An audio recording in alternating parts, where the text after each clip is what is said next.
विद्यार्थी मित्रांनो, सह्याद्री ट्युटोरियल्स मध्ये तुमचं स्वागत आहे. 5 मिनिटात काय होऊ शकतं? 5 मिनिटात बऱ्याचशा गोष्टींची रिव्हिजन होऊ शकते.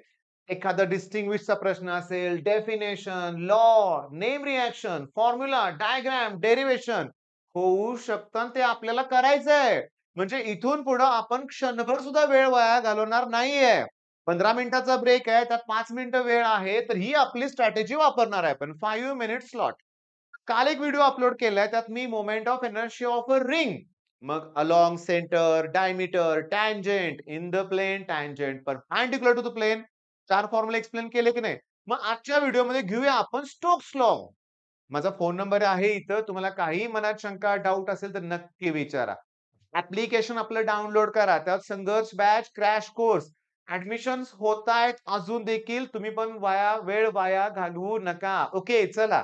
Stokes law. मी तुम्हाला सांगतो दुसरा टॉपिक आहे. मेकॅनिकल प्रॉपर्टीज ऑफ फ्लुइड मधला प्रश्न आहे. विस्कस फोर्सशी रिलेटेड आहे. तर इथं बघा हा जो ऑब्जेक्ट आहे तो विस्कस मीडियम मधून खाली येतोय. त्याच्यावर विस्कस फोर्स ऍक्ट होतोय. सांगू का एका मिनिटात तुम्हाला? हा लॉ म्हणजे काय माहितीये का? की तो फोर्स कुणाला डायरेक्टली प्रपोर्शनल आहे एवढंच फक्त लिहायचंय. एवढंच. म्हणजे सांगतो. बघा स्टेटमेंट बघा. द विस्कस फोर्स म्हणजे हा acting on a small sphere falling through viscous medium is directly proportional to radius, its velocity आणि त्याच्यानंतर coefficient of viscosity of the fluid.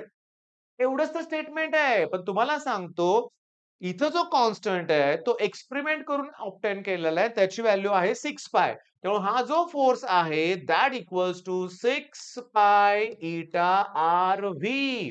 तुमच्या लक्षात आलं? कारण हे डायमेन्शनली त्यांनी प्रूव्ह केलेलं आहे बरं. डायमेन्शनली ते प्रूव्ह केलंय.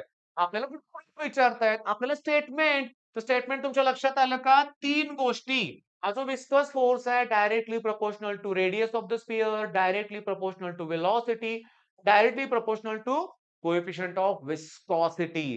किती वेळ लागला? नाही जास्त वेळ लागला. आपण थांबा. कुठल्याही लॉ करत असताना लगेच न्यूमेरिकल केलं पाहिजे. मला सांगा इथं काय-काय दिलंय ते बघूया आपण. बघा नीट लक्ष द्या. मी तुम्हाला सांगतोय बघा. स्टील बॉल विथ रेडियस पाहिजेच की रेडियस, पण आता काय शिकवतोय बघा. 0.3 मिलीमीटर. याचा अर्थ 3 into 10 raised to -4 मीटर. हा, मिलीमीटरचं मीटर करताना -3 घ्यायचं असतं, पण मी पॉइंट ठेवतच नाही. मला माहिती आहे पॉइंटमुळे चुका होतात मुलांच्या. मग याला मी 10 ने मल्टिप्लाय केलं, इकडे 10 ने डिव्हाइड केलं, रेडियस मिळाली.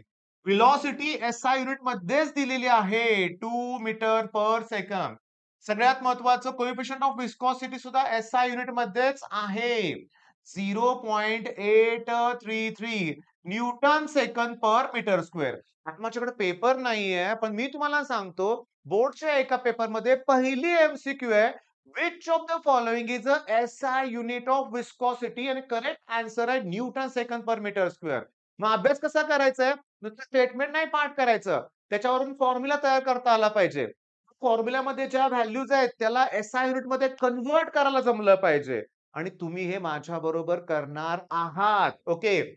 सगळं मिळालं. विचारलंय काय? Viscous force. मग विस्कस फोर्सचा फॉर्म्युला काय? 6 पाय ईटा आर व्ही. मग 6 पायची व्हॅल्यू 3.142, कोएफिशियंट जो आहे 0.833, रेडियस आहे 3 into 10 raised to -4 आणि व्हेलॉसिटी 2. 3 2 जा 6, 6 6 जा 36 आणि हे बघा, मी तुम्हाला सांगतो लॉग टेबल वापरायचं नाही इथं. हा क्षणभर वेळ लागू दे. मी अनुभव घेतलाय त्या गोष्टीचा. हे बघा 36 इंटू हे आणि हे करायचं आहे ना. असं जर सांगितलं तर लॉग टेबलनं पण होईल बरोबर.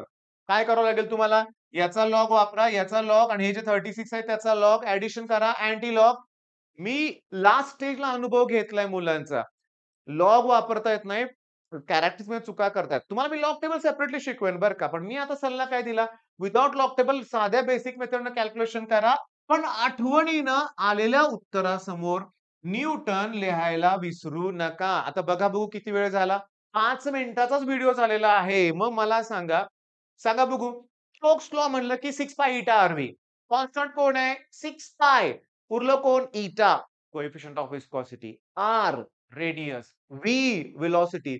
ह्या ज्या 3 गोष्टी आहेत त्यालाच तर तो विस्कस फोर्स डायरेक्टली प्रोपोर्शनल आहे. व्हिस्कस फोर्स कुणावर ऍक्ट होतोय? या स्पिअरवर. तो येतोय कुठून? हा कुठून चाललाय? व्हिस्कस मीडियम मधून. संपलं ना, फिनिश. मग मला सांगा तुम्हाला हा व्हिडिओ आवडला असेल, तर तुम्ही अजून कमेंटमध्ये मला सांगा, की नेक्स्ट व्हिडिओ कशावर बनवू? तुमचे सजेशन्स खूप येणार आहेत आणि तेच व्हिडिओ मी बनवणार आहे. चला मिळून चांगला अभ्यास करूया. पण थांबा, 1 मिनिट एक्स्ट्रा वेळ घेतो तुमचा. तुम्हाला जरा ऑर्डर सांगतो बरं का. मी आता हे करतोय लक्षात घ्या. म्हणजे बघा आता अभ्यास आपण असा करणार आहे. पहिल्यांदा स्टेटमेंट समजून घेऊया. स्टेटमेंटवरनं फॉर्म्युला तयार करूया. फॉर्म्युलावरनं युनिट, युनिटवरनं जमलं तर गरज असेल तर डायमेन्शन्स. फॉर्म्युल्यातले सगळे जे आहेत त्याला एसआय युनिटमधलं कन्व्हर्जन आपण शिकून घेऊया. आणि अजून एक थांबा. हे जे लॉग टेबल आहे ना, ह्याच्यावर जरा डिटेल व्हिडिओची गरज आहे असं मला वाटतंय बरं का. तुम्हाला पण वाटत असेल नक्की कमेंटमध्ये सांगा. माझे 2-3 जुने व्हिडिओ एकदम छान आहेत बरं का. व्हाईट बोर्डवरती आहेत बरं का बाळांनो. जमेल का तुम्हाला बघायला सांगा, नाहीतर पूर्ण नवीन बनवतो. पण ते व्हिडिओ एकदम छान आहेत. जर तुम्हाला लॉग एकदम बेसिक पासून पाहिजे असेल, तर तसे व्हिडिओ आहेत. पण थांबा, नाही ते व्हिडिओ प्रोव्हाईड करणार. एकदम बेसिकला काय आपण 11वीत आहे का सांगा बघू? नाही ना. म्हणजे गरजेचं लॉगॅरिथम कॅल्क्युलेशन तेवढं शिकवेल ना. मग एवढं तुम्ही चॅनलशी अटॅच झालेलं आहे. तुमच्या मनात काय चाललंय हे मला कळतंय. मग तुम्ही पण हा व्हिडिओ जास्तीत जास्त मुलांबरोबर शेअर करा ना. नक्की शेअर करा. व्हिडिओला लाईक करा, सबस्क्राईब करा. All the best.